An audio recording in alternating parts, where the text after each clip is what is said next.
WisconsinEye's Campaign 2024 programming is sponsored by Wisconsin Counties Association, Nicolet National Bank, Wisconsin Hospital Association, Operating Engineers Local 139, the Wisconsin Realtors Association,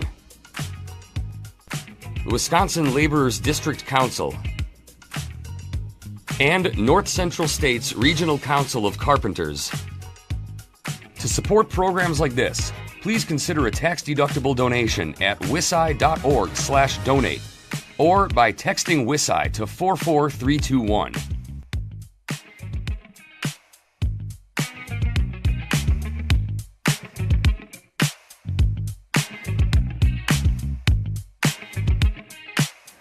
Del Schmechel of Hubertus is the Democratic candidate in the 98th Assembly District.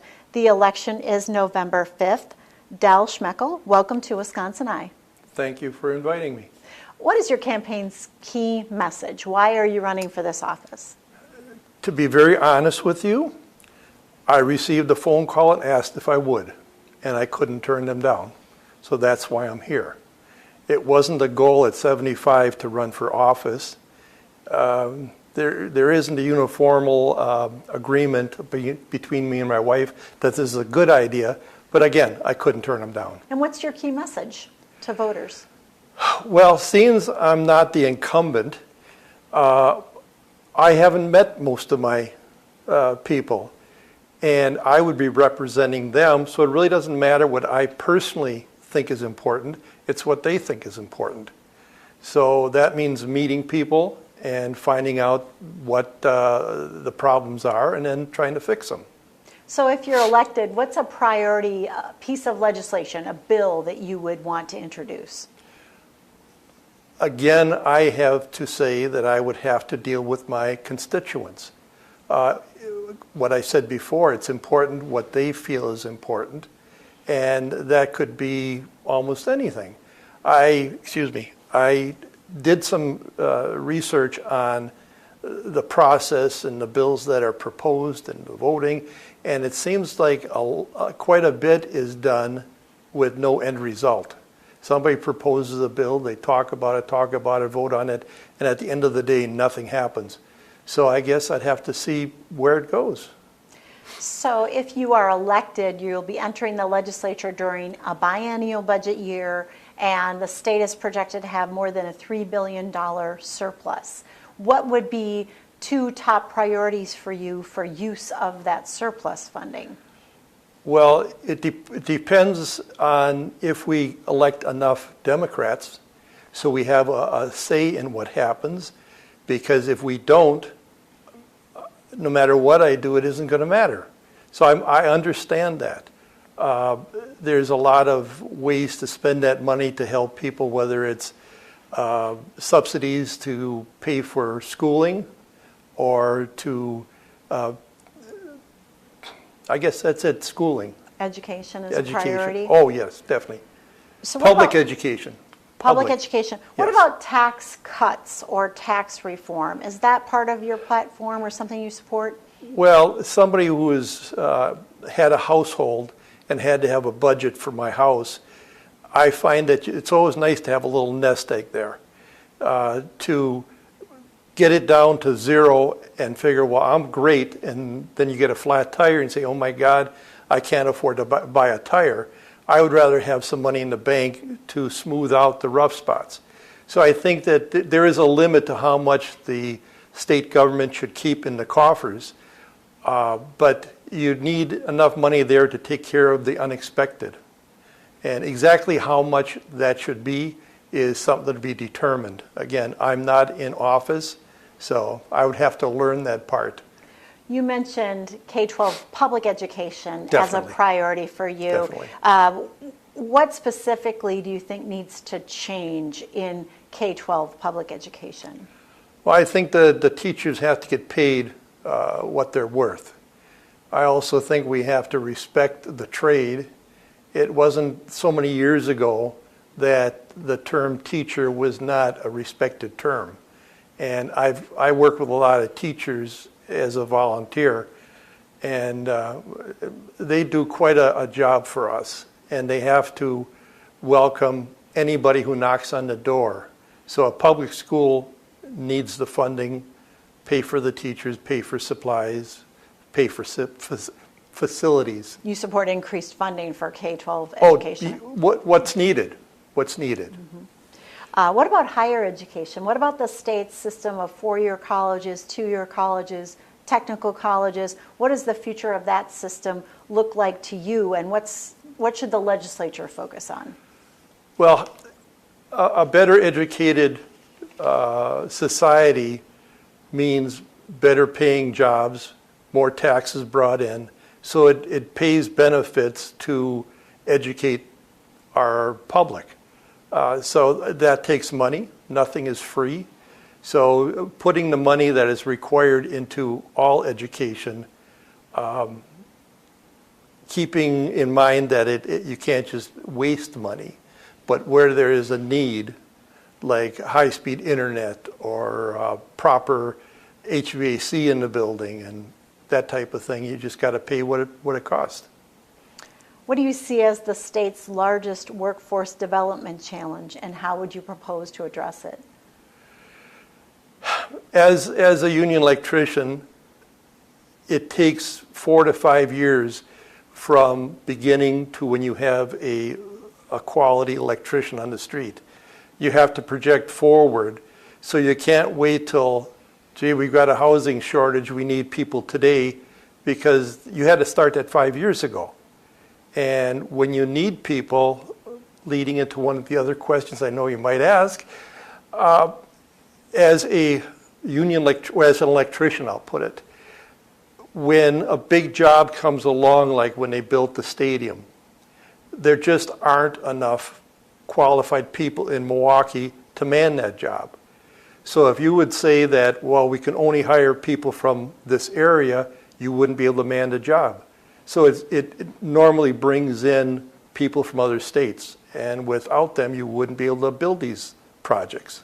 So you're right. I am going to ask that question specifically. Investments in public and energy infrastructure grow the state's economy. They provide an investment opportunity to invest in the state's workforce, but there aren't any requirements currently for hiring local workers. So did I hear you say that you would not support a state resident hiring requirement for utility scale infrastructure investments? I think it's unworkable. If you said that you had to have people from Milwaukee to do jobs in Milwaukee, I think a lot of the big jobs just wouldn't be able to be manned. If you're talking about unskilled, that's a whole different subject, because just about anybody can handle a broom. I'm not saying that they don't do their job and they don't earn their money, but it's different from somebody that takes 5 years to be qualified. So that's the facts. Employee classification is an issue in the construction industry. Some employers misclassify workers as independent contractors or pay them in cash off the books. This lowers costs by avoiding payroll taxes and unemployment insurance, and it puts compliant companies at a disadvantage when bidding on projects. Plus, misclassified workers may be denied minimum wage protections or overtime pay. Are you aware of this issue, and what do you think should be done about it? Aware of it? Yes. Has it ever affected me? No. I was always represented by a union. And it makes a big difference if I was misclassified and I walked into the owner's office and said, you misclassified me, he'd show me the street. If it happened as a union employee, I would go to my union and say, I'm being misclassified. Then there's a lot more weight behind me. So it depends on who represents you. So what's the solution to that problem then? Well, it is a legal situation. If you're misclassified and you bring it to the court's attention, there is a way to define if you're misclassified or not. And that's why we've got a court system. And then let the court do what the court does. It's still nice to have representation of people behind you with legal support and the rest to push your case. So I think it's a legal question. Moving on to housing. Affordable rental housing is an issue in Wisconsin, and some support government-imposed rent control to maintain affordability, while others argue keeping rent artificially low will decrease rental supply, resulting in increased prices.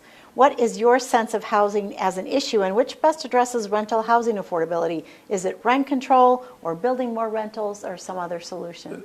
This I see as a pretty easy question for me. I've been both a landlord and a renter, and now I own my own home. Our system works on profit. If you limit somebody's profit, they're not going to be in that business. So if somebody held me to only charging rent at a certain level, either I got to cut back on maintenance, somehow I got to make a buck off it. And I don't see how that works, where you can tell somebody this is all you can charge, but we want you to provide a service. If you turn that around, I doubt if they would work under those rules. So then is the solution to build more rental housing? Free market calls for housing. The people who build houses see a potential for making money, and they build housing. When the government gets involved, I've seen some projects that are brand new slums when they're built, and that's a problem.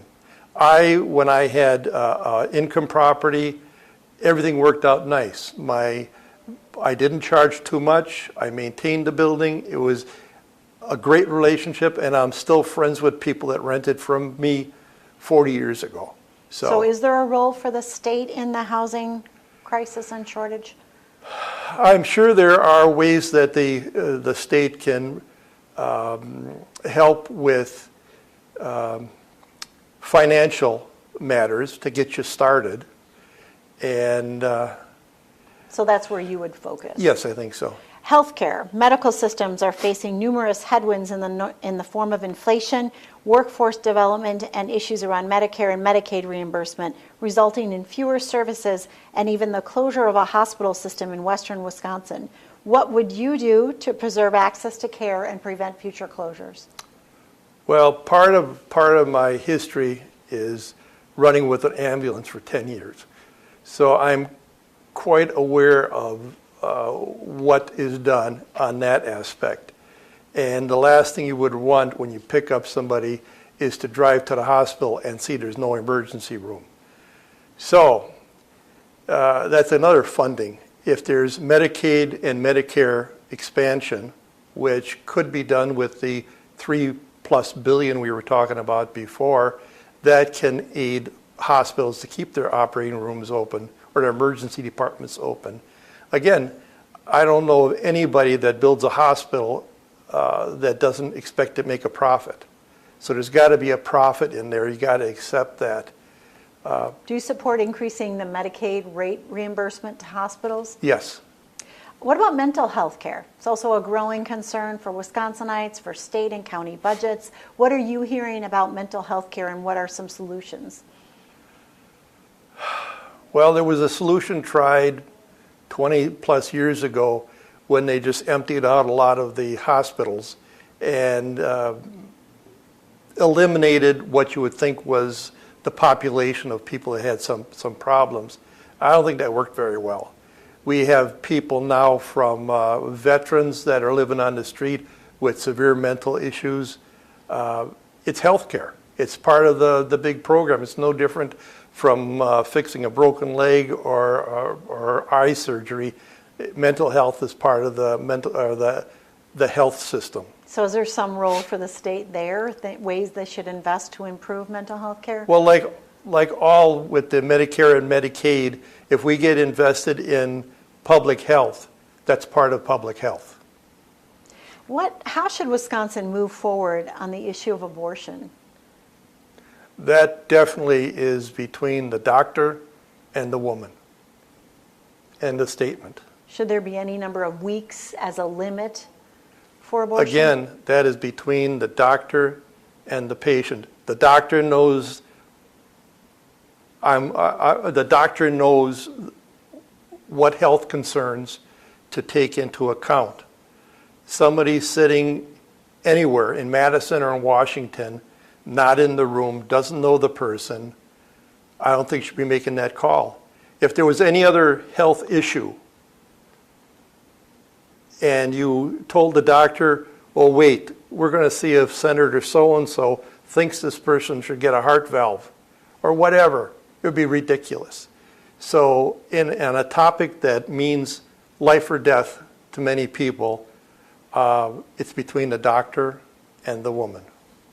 Transportation. What are the pressing transportation needs in your district, and how important is it that these needs are addressed and for the state to keep on schedule with reconstruction of aging interstates and significant corridors of commerce? Well, most of my area is pretty rural and a lot of farmers, so getting around on the roads is important, but just about anywhere you go in this country, good road system is important. So I see a potential problem with funding for road projects where in the past you got a lot of revenue from gas taxes, and more you're getting people driving cars that are electric, and I'm not sure how they've worked it out to get taxes because they're using the road just like everybody else. So that's an ongoing issue that needs some study. The environment. PFAS and other water contaminants are a concern for a growing number of Wisconsinites. Do you see this as an important issue, and how would you propose to address it? Well, being a person that drinks his water from a well, and it took me a while to get used to the fact that the water is just being pumped out of the ground, there's no filtration, there's no chemicals, that's what you drink. I take it seriously that the next glass of water could have a contaminant in it. So I guess that's government regulations on what they allow. I trust science. So if science says this chemical will get in the environment, get into the groundwater, I trust what they tell me, and it should be taken seriously. We are down to the final two questions. How would you describe the leading differences between you and your opponent? Well, when I first got into this, I went to my opponents, or the person who's also running for this seat. I looked at his some of the words on his page, and one of them that struck me is he wanted to be elected so he could go to Madison and fight with Democrats, which I find ridiculous. Anybody who wants to go to Madison just to fight with somebody instead of going to Madison and fight for what you believe is right is fine, but just to start an argument is crazy, in my mind. I looked recently, and he claims to be against birth citizenship. That's a nice one-liner, but how would that work? Does that mean that a child born to an American couple isn't somehow a citizen? I believe he means that if somebody is here and they're not a citizen and they have a child, that he questions that citizenship. It sounds like a simple one-liner, but I've never found simple solutions to complex problems. So I also feel, of course, I'm a Democrat. I think anybody who runs for office, who is expected to get voted on, and who will not publicly state that the last election was fair and square, there was no cheating, and that Biden won, should disqualify himself. I'm also a poll worker. I was in past elections. I can't do it this year, but I know what it takes to run an election and how honest everybody is at a polling site. So I believe that's kind of a baseline. If you can't say that you trust the elections, why are you running for an election that's going to count on votes? Last question. Let's say you're elected, you get this magic wand you can use in the state capitol to resolve one issue in a way that brings all people, all parties together. What is the issue? To get along, to talk civilly, to understand both sides have their positions, state them in an adult manner, and sometimes compromise. Well, thank you, Del Schmechel of Hubertus, the Democratic candidate for the 98th Assembly District. The election is November 5th. Del Schmechel, thank you for talking with WisconsinEye. Thank you very much. This programming is brought to you by our generous sponsors. Thank you for watching.